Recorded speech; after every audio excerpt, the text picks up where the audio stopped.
ada talk show di Radio Start 102,6 FM. Assalamualaikum warahmatullahi wabarakatuh. 102,6 FM Secerisi Suara. Satu kata penuh makna pasti selalu di hati. Kembali mengudara dari studio 1 lantai 2 gedung Start FM di Jalan AMD Lama Panyabungan.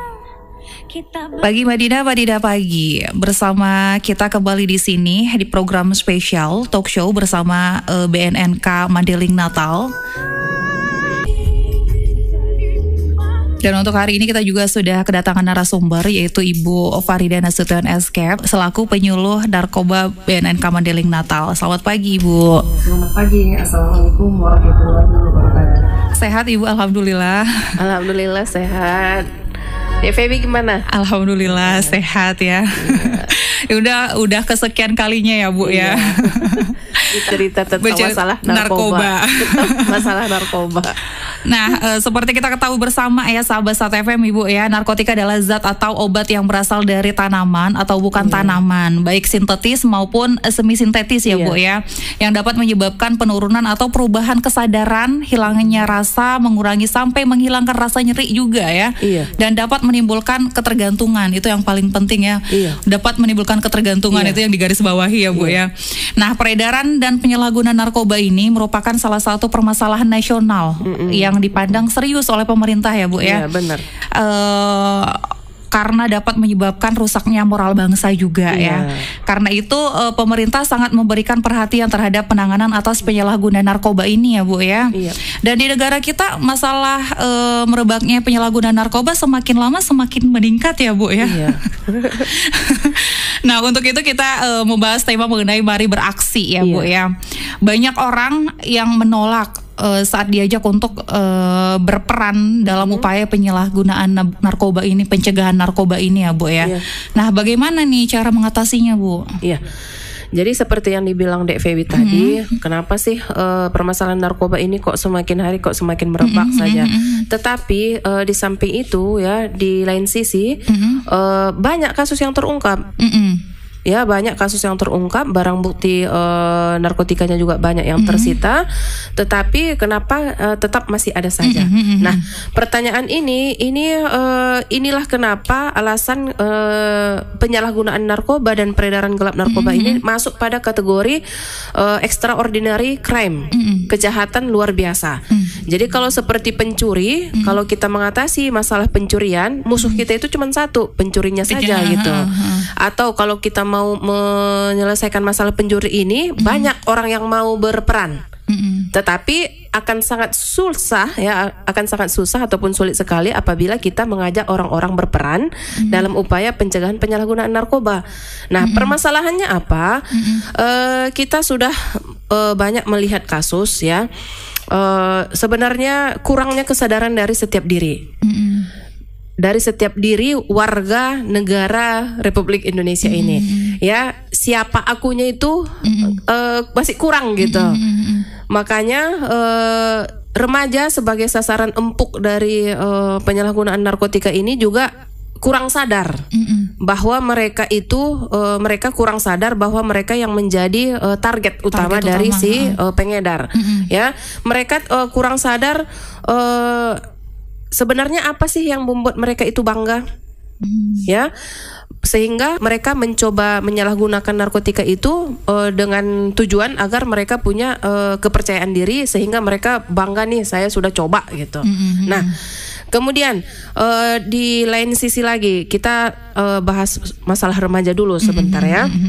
Kemudian dari remaja ini juga masih kurang kesadaran tentang apa-apa yang potensi yang ada di dirinya, sehingga dia mencari narkotika itu sebagai pelarian ataupun alasan untuk meningkatkan rasa percaya diri. Sementara tidak akan ada percaya diri yang meningkat kalau pakai narkoba, malah kita akan dikucilkan oleh masyarakat. Kemudian kita akan mengalami penurunan kesehatan, gangguan sel saraf dan yang lainnya gitu.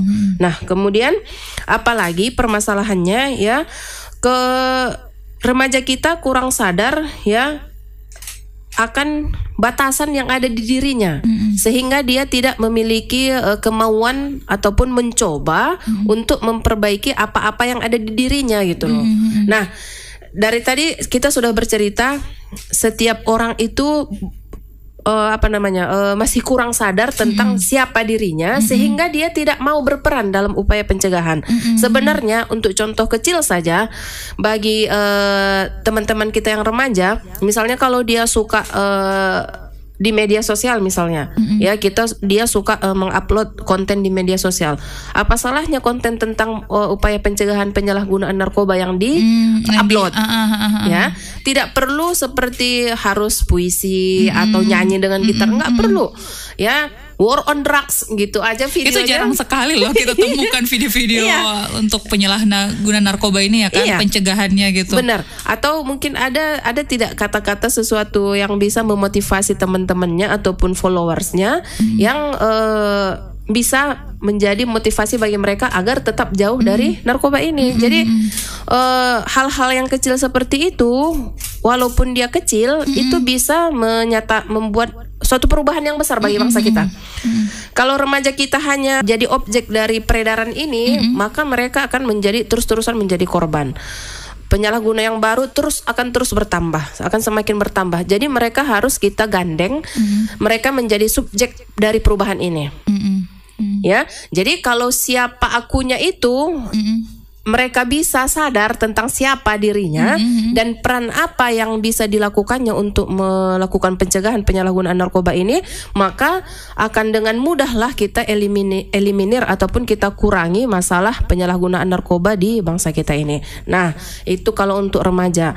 Kemudian di masyarakat kita ini kan nggak cuma remaja ya. Iya, benar. Ada seorang ibu, ada seorang ayah. Ya, kita lihat dulu yang konteks dari keluarga. Seorang ayah bisa melakukan upaya pencegahan di lingkungan keluarga. Terkait siapa akunya tadi ya.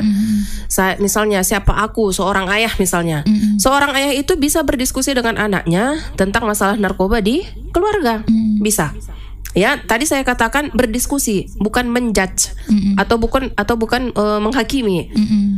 Atau begitu ada masalah si anak barulah dia ambil peran gitu.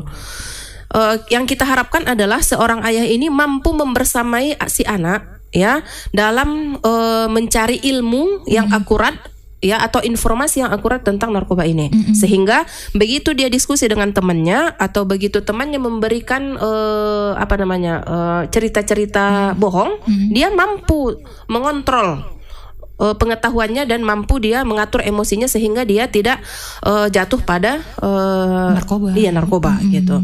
Nah, berarti si ayah ini harus dibekali juga pengetahuannya mengenai narkoba ini. Iya. Jadi, dan kita harus sebagai orang tua harus cari tahu ya, harus cari tahu. Jadi sekarang tidak zamannya lagi wah saya nggak tahu itu. Atau seorang ibu nih, seorang ibu yang statusnya itu ibu rumah tangga, itu kan profesi yang luar biasa. Tidak ada lagi alasan, wah saya nggak tahu itu narkoba. Tidak ada lagi alasan yang seperti itu. Kalau kita tunggu polisi ataupun BNN yang mengajari anak kita, waduh, akan sangat merugilah anak-anak kita, akan sangat merugilah kita. Mereka di luar sana akan dirangkul oleh mafia narkotika. Makanya sebelum dirangkul oleh mafia, rangkul dulu anak-anak kita gitu loh. Dengan cara apa? Diskusikan di tingkat keluarga. Memang harus edukasi dini. Ya, itu untuk lingkungan keluarga. Kemudian kalau untuk lingkungan masyarakat luas, ya, terkait pada siapa akunya lagi ini, ya, sehingga kita bisa sadar, ya, kalau kita sadar siapa saya, misalnya fungsi saya di masyarakat, banyak yang bisa kita lakukan di masyarakat kita untuk upaya pencegahan ini. Misalnya kalau kita seorang kepala desa, atau kita seorang tokoh masyarakat, atau apalagi namanya, atau masyarakat biasalah, tidak ada kedudukannya di desa ataupun tidak masuk ke aparat desa. Kita bisa memberi saran kepada aparat desa ataupun kepala desa agar memberi perhatian khusus bagi remaja. Kita sama-sama tahu memang saat ini desa memiliki dana saat ini. Memang keperluannya banyak, tetapi jangan sampai lupa penggunaan anggaran itu harus kita sisihkan untuk upaya pemberdayaan masyarakat dan melindungi anak-anak kita ini, remaja-remaja ini, calon-calon pemimpin ini, agar mereka bisa tumbuh menjadi pemimpin tanpa narkotika gitu. Jadi kalau kita berbicara kenapa setiap orang ini begitu diajak, ayo kita beraksi yuk, kita ikut war on drugs yuk, kamu aja lah, kamu banyak aja yang menolak kan? kamu aja, karena kesadaran tentang Siapa akunya, siapa aku dan apa yang bisa kulakukan untuk pencegahan ini itu masih sangat kurang sekali. Masih selalu ada pemikiran bahwa masalah narkoba ini adalah urusan polisi. Iya, udah ada yang nanganin gitu. Iya, urusan BNN. Kalau sudah berurusan dengan polisi, sudah berurusan dengan BNN, itu artinya dia sudah terkontaminasi. Dia sudah menyalahgunakan gitu. Dan itu udah di wilayah hukum. Iya, kalau udah ke BNN sudah wilayah dan hukum. polisi. Kemudian itu sudah dia sudah memangkai gitu. Kalau kita bandingkan ya, mana yang paling efektif untuk menyelamatkan bangsa ini, itu jauh lebih efektif upaya pencegahan daripada upaya rehabilitasi. Karena rehabilitasi juga banyak permasalahan yang timbul ya. Jadi sementara kalau upaya pencegahan ini sangat mudah kita lakukan asalkan kita mau. Kita mau dan konsisten memonitor ya, mengawasi anak-anak kita baik di rumah, di lingkungan sekolah dan di lingkungan masyarakat. Jadi yang ketiga lingkungan ini kan baik dari diri sendiri, keluarga, sekolah dan masyarakat ini kan nggak mungkin ini diurusin polisi sama BNN semua, nggak mungkin. Makanya tadi saya katakan kita harus sadar diri tentang siapa saya, apa yang bisa saya lakukan sehingga permasalahan narkoba ini mulai berkurang gitu. Saking tidak pedulinya masyarakat ini untuk melaporkan, makanya mungkin si remaja ini udah nggak takut-takut lagi nih untuk make, untuk beli gitu kan. Jadi kita harus memfungsikan lah ya siapa akunya gitu. Memang permasalahan kasus narkoba ini seperti tadi yang saya katakan ya, dia merupakan kejahatan luar biasa. Banyak yang terkait. Banyak oknum-oknum yang bisa kita katakan tidak konsisten dengan permasalahan narkotika ini. Oleh karena itu kita sebagai masyarakat, kita yang menjadi pagar desa, kita yang menjadi pagar di kampung kita. Pagar, kalau fungsi pagar kalau di rumah ya kan, itu adalah menjaga. Untuk menjaga ketenteraman dan keamanan di rumah gitu kan. Nah, jadi pagar desa ini pun gitu. Kita fungsikan tokoh masyarakat, tokoh agama, Naposona Uli Bulung, kita fungsikan agar menjaga keamanan desa tersebut dari penyalahgunaan narkotika. Lapor kalau ada kecurigaan. Tapi kan banyak yang takut masyarakat untuk melapor. Tapi kan untuk yang melapor ini kan ada undang-undang bahwa ada undang-undang perlindungan. Jadi untuk melapor itu kita dari BNN maupun kepolisian itu tetap setiap kasus yang diungkap itu adalah laporan dari masyarakat. Itu adalah laporan dari masyarakat. Hanya saja kan kita tetap melindungi identitas yang bersangkutan. Toh yang bersangkutan juga tidak dikenakan pidana. Berbeda ceritanya kalau misalnya seseorang punya sindikat peredaran sendiri, ada ada kecemburuan dengan sindikat yang lain ataupun peredaran. Terakhirnya sama-sama lapor. Iya, biasanya yang seperti itu juga sering kita temui kasusnya di masyarakat, sehingga kesannya nanti kita lapor malah kita pula yang ditangkap gitu. Kalau memang yakin kita tidak terlibat pada peredaran, nggak usah takut. Apa buktinya kalau kita terlibat? Kan memang kita tidak terlibat ya kan? Ya, itu dia. Jadi begitu ya. Rumit kan? Memang rumit. Permasalahan narkotika ini memang rumit, tetapi bukan tidak mungkin kita menyelesaikan. Makanya seperti tadi yang saya katakan ya, kita harus sadar, ya kita harus sadar apa sih yang bisa saya lakukan dari tindakan yang kecil saja, Kalau ibu adalah pendengar di luar sana adalah seorang ibu, tanyalah anaknya, ajak dia cerita, jangan pula nanti dibilang kamu pakai narkoba ya, bukan gitu langsung, tidak. Ya, tetapi bercerita mungkin dari hal-hal yang ringan-ringan dulu, apa yang ada cerita nggak tadi di sekolah gitu, apa kejadiannya, mungkin ada dapat teguran dari guru misalnya. Nah nanti setelah itu barulah nanti diarahkan, tadi itulah mama cerita tadi sama mamanya si Anu misalnya, ternyata anaknya itu udah pakai, menurut kamu gimana? Gitu. Maksudnya kita menggali pengetahuan si anak terhadap narkoba ini dulu. Ya, bukan kita mendikte dia ataupun langsung menuduh, langsung menuduh dia gitu. Dan keseringan kesalahan orang tua untuk memulai percakapan mengenai narkoba ini sering menjadi penyebab semakin jauhnya anak-anak. Iya, benar. Gitu. Jadi seperti tadi yang saya katakan ya, kita harus memulai. Kalau kita tidak berubah, kita tidak beradaptasi dengan apa yang terjadi saat ini, maka kita akan tergerus. Kita akan ketinggalan, ya. Makanya edukasi dini itu penting banget ya. Benar. Kita perkenalkan aja Iya. narkoba itu begini Kan walaupun dia mesti, belum mengerti kan. Maksudnya kan nggak mesti ada Ada barangnya, barangnya, enggak. benar. Tetapi kita memperkenalkan narkoba itu maksudnya itu adalah bahwa narkoba ini adalah sesuatu yang dilarang. Itu yang pertama Iya, dulu. iya. Itu yang pertama dulu. Ada hukum yang mengatur penyalahgunaannya. Jadi kalau misalnya nih kita seorang ibu bicara ke anaknya kan, kalau misalnya kamu nanti mencoba dan tersandung ataupun tertangkap oleh petugas, itu kamu harus menjalani proses hukum. Seberapa kaya pun kita, misalnya seberapa banyak pun duit kita, pasti akan terkuras lah untuk masalahmu itu gitu. Jadi tidak semudah ataupun tidak sesimpel yang kita bayangkan gitu. Itu yang mesti difahami oleh seorang anak, bahwa menghisap ganja itu berbeda hukumnya dengan menghisap rokok biasa. Ya, nah kemudian apa lagi yang perlu kita sampaikan ke anak itu adalah tentang bahayanya. Kalau bahaya rokok, mungkin dia tidak merasa apa-apa begitu dia gunakan rokok sebatang 2 batang. Tetapi kalau misalnya yang disalahgunakannya itu adalah ganja, itu bisa menyebabkan kerusakan yang permanen terhadap sel saraf. Bagian tubuh kita kan hampir seluruhnya itu ada sel saraf. Otomatis secara keseluruhan itu ada kerusakan sel saraf yang disebabkan oleh narkotika tersebut, ya. Walaupun misalnya tidak bergejala saat itu, gejalanya bisa muncul mungkin beberapa tahun kemudian. Ya, jadi hal yang seperti itu yang perlu disampaikan ke anak, dan tidak ada manfaat dari penyalahgunaan narkotika ini. Misalnya seorang ibu ya bertanya ke anak, sebenarnya mungkin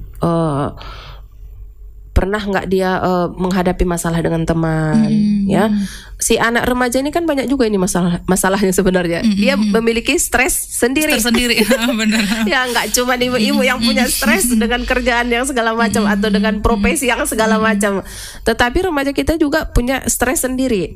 Dia stres kalau misalnya dia dibilangin culun misalnya, atau misalnya dia stres kalau dibilangin nggak maco atau kurang keren gitu. Kan itu permasalahan yang di sekitaran narkoba ini kan selalu diidentikan dengan kalau pakai narkoba aku bakal keren gitu. Kalau aku pakai narkoba aku bakal jantan, nembak cewek mudah. Pergaulannya luas, iya. gitu. Banyak yang mau berkawan gitu. Nah, inilah yang mesti kita luruskan pada anak-anak. Ya. Jadi kan terlihat kan dari diskusi kecil di tingkat rumah tangga itu berefek besar. Gitu. Jadi mulailah dari diri kita sendiri ya Bu ya. Kita harus tahu siapa akunya itu harus berfungsi ya kan. Nah kita kan fokuskan ke remaja nih Bu ya. Remaja ini adalah masa di mana seorang individu mengalami peralihan dari masa anak-anak menuju dewasa ya kan. Masa remaja disebut masa yang paling rawan dihadapi individu sebagai anak gitu ya. Nah kita tahu juga bahwa yang paling banyak menyalahgunakan narkoba ini adalah remaja itu sendiri yang memiliki masalah dengan pergaulan seperti yang kita bahas tadi ya kan, harga diri, image dan lain-lain. Nah kenapa nih masalah ini terjadi Bu? Diskusi yang paling banyak mengenai kenapa remaja yang paling banyak mencoba itu memang selalu identik dengan rasa penasaran. Oh iya. Ya, rasa penasaran. Tetapi sebenarnya rasa penasaran ini sangat-sangat bisa dikendalikan. Ya, kenapa kita tidak penasaran membakar jari kita? Karena kita tahu itu berbahaya. Bahaya, bakalan sakit nih bakal gitu. Sakit, ya kan?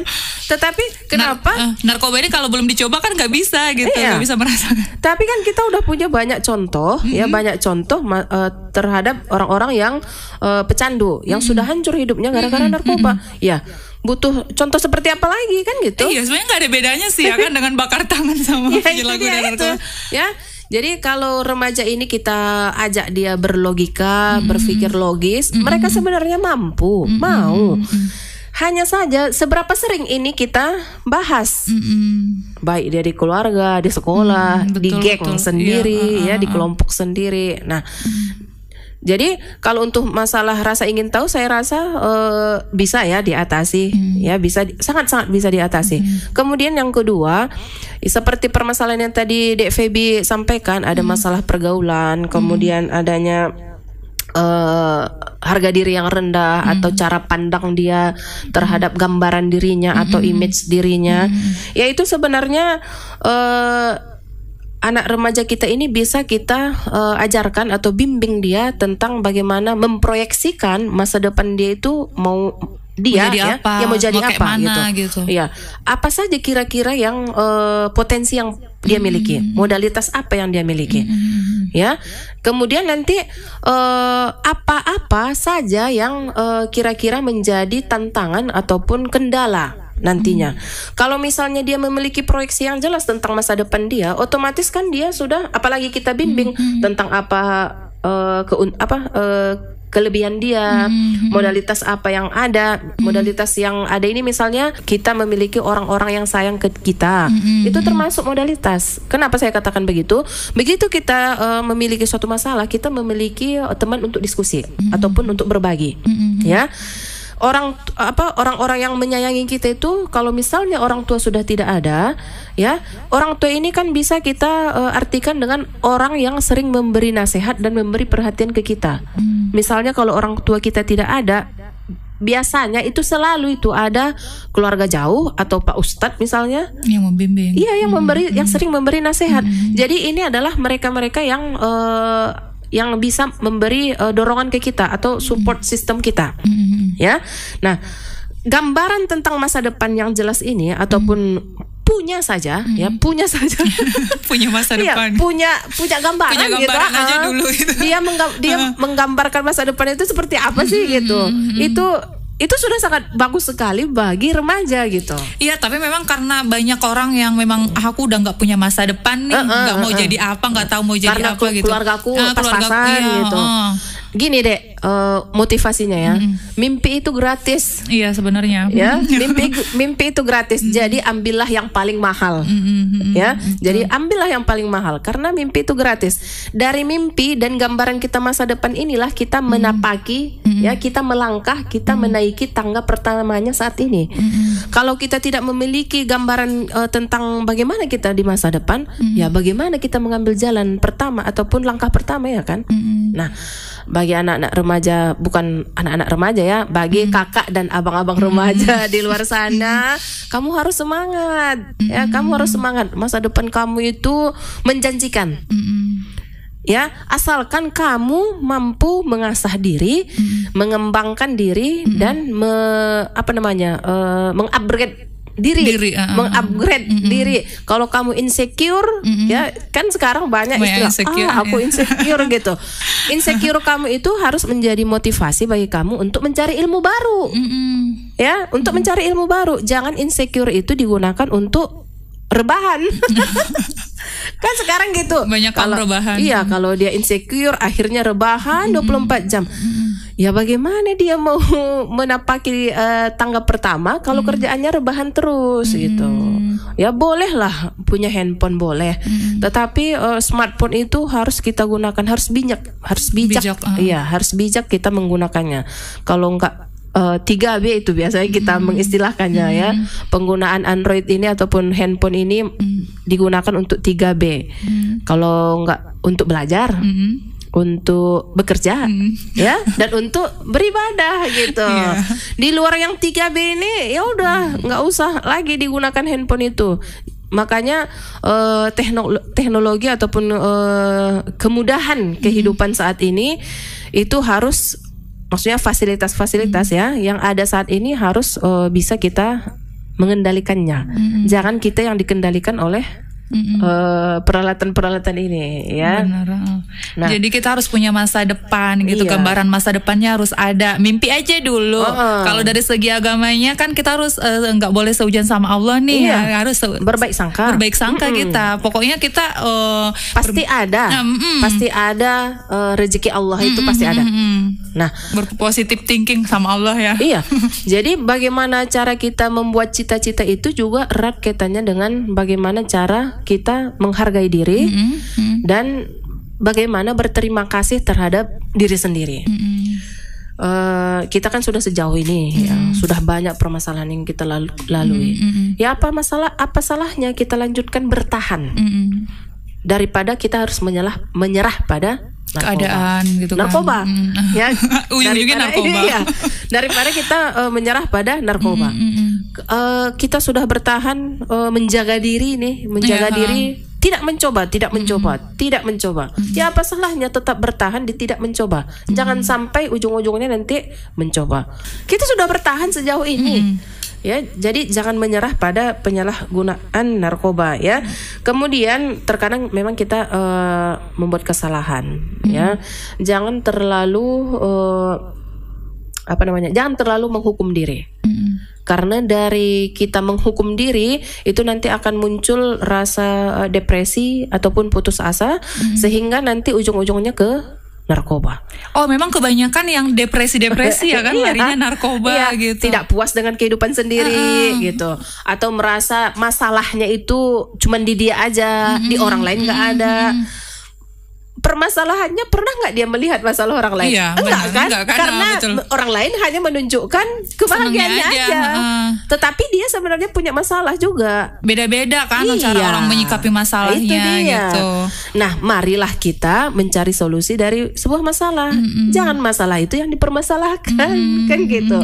Jadi ya kita harus tetap melihat sisi positif ya dari setiap masalah, sehingga saat kita melakukan satu kesalahan ataupun ada kelemahan dari diri kita, misalnya kita sudah mampu bangkit dan membuat itu menjadi suatu pelajaran, ya, sehingga kita bisa lebih siap menghadapi masalah yang berikutnya, gitu.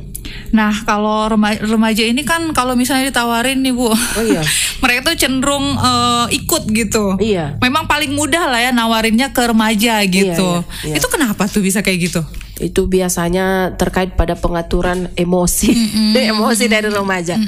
Biasanya ya, kalau dari teman-teman kita yang sudah datang berkunjung ke BNN karena tersandung mau mencoba, ya, atau kita mengistilahkan mereka adalah klien ya, yang kita rehabilitasi, itu biasanya awalnya mereka menolak sebenarnya, tetapi oleh temannya yang sudah memakai, ya, itu mereka terus menawarkan dan diberikan secara gratis.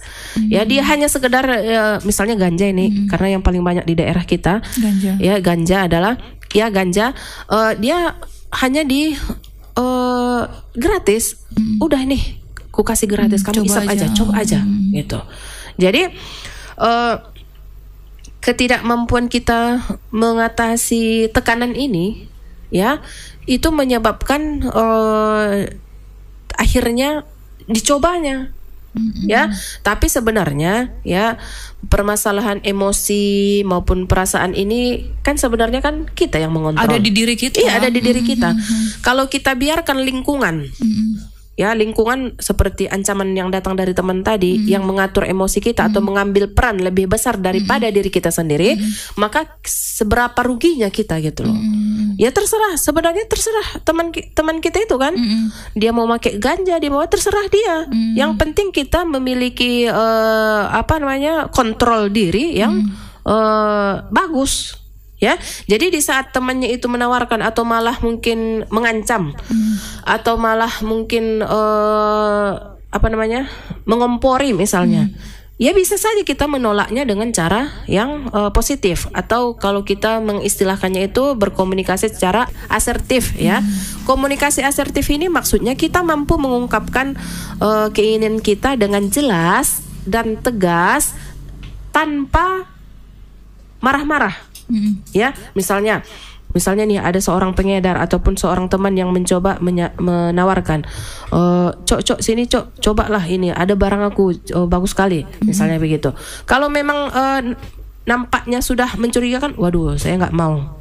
Tenang saja, tetapi tegas, saya tidak mau. Alah, cobalah sedikit aja aku kasih gratis pun, katanya. Kalau misalnya begitu, maaf kawan, ya, yang begitu nggak ada itu di kamusku, misalnya begitu. Yang kali ketiga dia ngomong, misalnya yang menawarkan itu tetap mencoba ataupun dia mengancam, biar nggak jantan kau ini aja pun nggak bisa kau coba, misalnya begitu kata si kawan ini. Ya udahlah atau udahlah kawan, atau udahlah bro, kau aja lah yang keren sendiri. Maaf bro, aku pergi dulu, katanya. Ciao, katanya.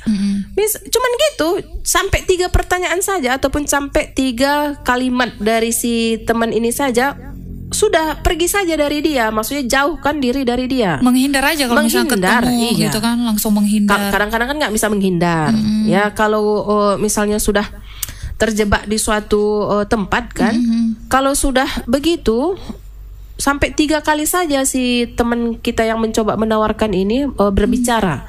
Jangan lagi ditanya, wah apa itu, apa rupanya yang kau rasakan. Jangan diperpanjang, jangan diperpanjang. Kalau kita perpanjang, besok dia akan menawarkan lagi. Itulah makanya teman-teman kita yang sudah terlanjur menyalahgunakan itu, saking terganggunya lah dia dengan tawaran dari si temannya ini yang terus menerus. Sekali 2 kali memang mau bisa ditolaknya, tetapi begitu tawaran ataupun ajakan ke 1001 kali, luluh juga ya kan. Recok kali kau, sinilah biar ku coba, katanya. Itu dia. Makanya harus kalau kita tegas tetapi tetap tenang kita menolaknya, si pengedar itu bakal tetap menjauh. Maksudnya dia mulai menjauh itu. Yang itu kuat juga pendiriannya itu, nggak bisa juga kita masuk itu, pasti kata si pengedar. Ya. Tapi kenapa sih yang ini yang nawarin misalnya, kenapa sih ngajak-ngajak?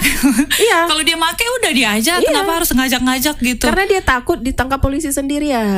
Satu tuh, iya, satu lagi dia takut gila sendirian.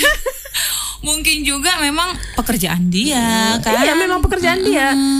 Karena kalau semakin banyak yang dijaringnya, semakin banyak yang diajaknya, kan dia bisa jadi nanti naik level ke pengedar gitu. Kayak gitu. MLM juga ya kan. Ke pengedar. Kemudian jualannya ini kan selalu diberikan istilah, kalau kamu pakai ini bakal keren gitu. Sebenarnya kan kita harus berpikir ya, keren seperti apa sih yang dicari dari penyalahgunaan narkoba? Iya kan? Makin keren nggak seseorang kalau pakai narkoba? Kan perasaan dia aja ya kan? Perasaan kalau kita yang ngelihat malah. Kalau kita yang ngelihat mah enggak lah. Enggak ada sesuatu. Dan perlu kita luruskan juga bahwa keren atau maco itu adalah mitos. Bukan sebuah titel yang bisa kita banggakan. Maksudnya kita banggakan secara secara legal. Kalau misalnya kita jadi sarjana kan legal tuh. Legal. Tetapi kalau waduh si Ucok ini misalnya keren itu.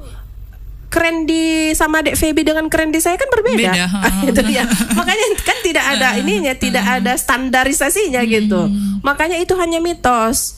Ya, mitos.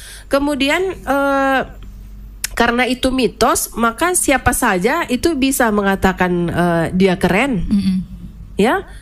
Bisa nggak? Kalau Dek Feby bisa, wah aku ini keren loh. Ngatain diri sendiri. Iya. Saya keberatan nggak kalau Dek Feby bilang gitu? Enggak dong. Nggak ada saya keberatan ya. Nah, itu dia, itu permasalahannya. Jadi harus yang beginilah yang seharusnya kita diskusikan di keluarga gitu, bahwa maco dan keren itu tidak diukur dari perilaku negatif dengan menyalahgunakan narkoba. Ya. Pemahaman patokan bukan ukuran ya. Enggak. Jadi kita bekalilah remaja ini dengan pemikiran yang seperti itu. Ya. Nah, menjadi remaja baik perempuan ataupun laki-laki kadang membingungkan ya Bu ya, dan sering berhadapan dengan konflik bagaimana mempersiapkan remaja ini agar siap dan mampu bertahan menjaga diri dari narkoba. Tapi jangan dijawab dulu, kita bahas setelah jeda iklan berikut ini.